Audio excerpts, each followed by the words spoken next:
Hello, so I want to address a report in the BBC which really highlights some of the issues I've been raising recently about gender bias in the media. Um, so a few days ago, I believe it was yesterday actually, there was a moment in the Olympics that got quite a lot of attention.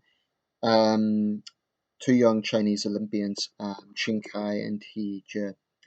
My pronunciation of Chinese names still isn't wonderful, so please excuse me for that. But basically, she's a swimmer. I think he's a gymnast.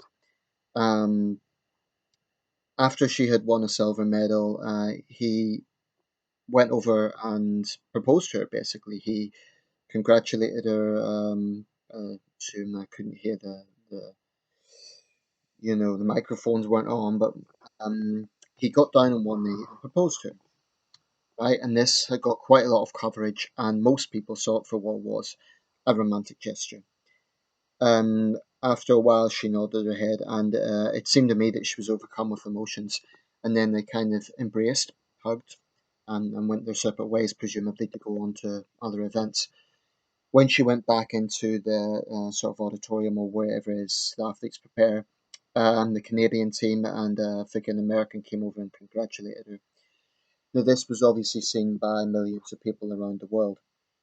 Um, in a way, the BBC question was Chinese marriage proposal romantic or male control? Was Chinese proposal romantic or just a form of male control, to be precise? Rio 2016. Was Chinese proposal romantic or just a form of male control? Now, in this article, they are quoting a London writer, Sunny Singh. Now, according to Sunny Singh, this was a dick move designed to exert male control over the little lady.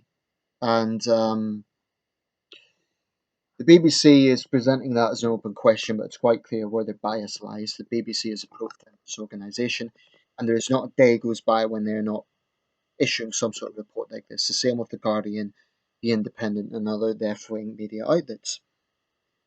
Okay, let's step back a bit and look at the situation. Now, I want to focus first of all on some of the criticism that people are putting forward. One of the main critiques is that he is stealing her thunder. So she's just got a silver medal in the swimming. He's stealing her thunder. But the important thing to recognize here is that the medal ceremony had already happened. So it's not as if he went and got up on the podium when she was there, with the national anthem going on and so on, and interrupted that. This was clearly after the event because she had the little souvenir in her hand. All the medalists get a little Rio souvenir. She had her medal around her neck. So that had all been out of the way. So the notion of stealing her thunder is questionable. Secondly, it's not like he's some random male stalker who's just come in and decided to, randomly propose to her. He's her boyfriend. So presumably they know each other pretty well. And presumably this guy would have had some notion of whether or not she would appreciate that sort of gesture. Um, she in this Olympics, she's not going to be remembered as the young woman who was proposed to, she's going to be remembered for her medal because the medal tables are there. So I just don't accept that it's her moment of glory being taken away.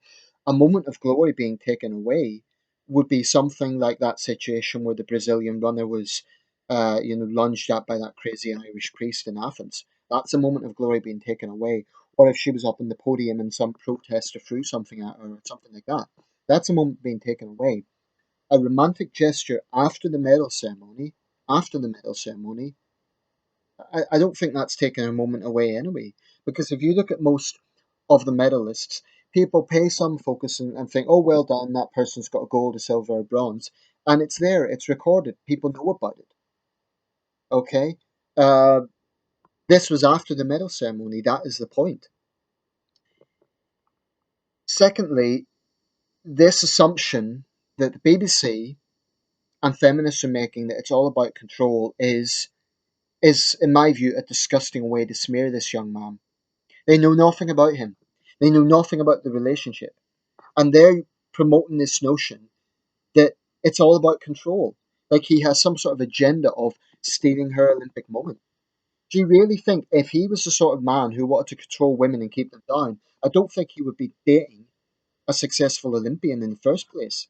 He would want some really meek, subservient girl who doesn't do anything for herself. So they're smearing this young man with no basis, and that is absolutely disgraceful. Um, People are saying it would be difficult for her to turn him down in front of millions of people. Well, I've always taken that view. It is a bit of a gamble to make a proposal in public like that. Um, I'm not sure if I would personally do it, but having said that, you assume that the couple know each other, and he would have some idea of what she likes, what she doesn't like. Now, if it does turn out that she didn't actually feel that way, she can reject them privately, and that's a private matter between the pair of them. But for the BBC to make assumptions about it and use some bitter feminist author called Sunny Singh in London, who has no right whatsoever to be judging this couple in that way, I think it's disgraceful. I actually made a complaint to the BBC, and it's not often I do this because, my goodness, I would be on the phone every day. I'm not the sort of person to complain every time I don't like something, but I think that the bias here was so extreme and so they're basically smearing this young man. I felt it was necessary to just have a point of view recorded, just so that it's there. I know it's not going to make one iota of a difference. The BBC is institutionally pro-feminist, but I just feel it's disgraceful that so many people are, well, not so many people actually, a minority of feminists are rushing to judgment about this. Now, within China, there is some critique as well. Some people are saying, oh, they're just trying to get attention, they're trying to become the new Chinese golden couple, whatever. People can make all the assumptions they want. I view it for what it was. A young man made a romantic gesture to the woman he loves. That's it. And for people to try and make some sort of sinister overtone of male control is absurd. What they're basically saying is that men can no longer be romantic. That's it. So, the feminist thinking, men should no longer have candlelit dinners. They should no longer put their coat or jacket over their girlfriend when it's cold. They should not care at all for her. Not care at all for her safety or anything like that. Romance is gone, thanks to feminists. And I think it's And to those feminists who are really disputing what I'm saying and say, oh, I don't believe that, I don't believe that. Okay, prove it. Go onto that website, say, I am a feminist and I disagree with this. Because then I will say, fair enough, there are open minded feminists who can see that this is absurd. But for the BBC to slander them in that way, I have defended the BBC on occasion from Chinese criticism, because I think sometimes the Chinese are way too sensitive on nationalistic issues, and I've made videos about that. But on this occasion, if they complain about this, they're absolutely justified. Although I would say it's much more anti-male bias than anti-China bias, because believe me, if this was a British guy, they would be saying exactly the same thing. They would be making the same criticism. But there is double standards here. If this was a gay couple, and this is not a homophobic statement, I would have no problem with a gay couple doing it. But if it was a gay couple, they sure as hell wouldn't be making innuendo about control. In fact, it was not so long ago. I don't know if it was an Olympic event or another event, but there was actually a gay proposal. I think it might have been one of the team events, and it was two lesbian women. Now, at the time, I left a comment and I wished them both the very best. That's the way it should be. Why is it that people have to inject the sinister overtone with gestures of romance? Like I say, if she was embarrassed by it, really, that's an issue between the two of them she can raise afterwards. But that's just an assumption that the BBC and the feminists are making. It's like, why not ask the woman herself? People will say, well, she can't really be honest about that. But I think there's absolutely no cause to be making assumptions about what this man's intentions were. Clearly, he just thought it was romantic. These two people are both clearly sporting enthusiasts. It's something they have a shared interest in, presumably. So to there is a pretext for there's other events where anyway, I'm going to round this up because it just frustrates me but this is just typical, isn't it?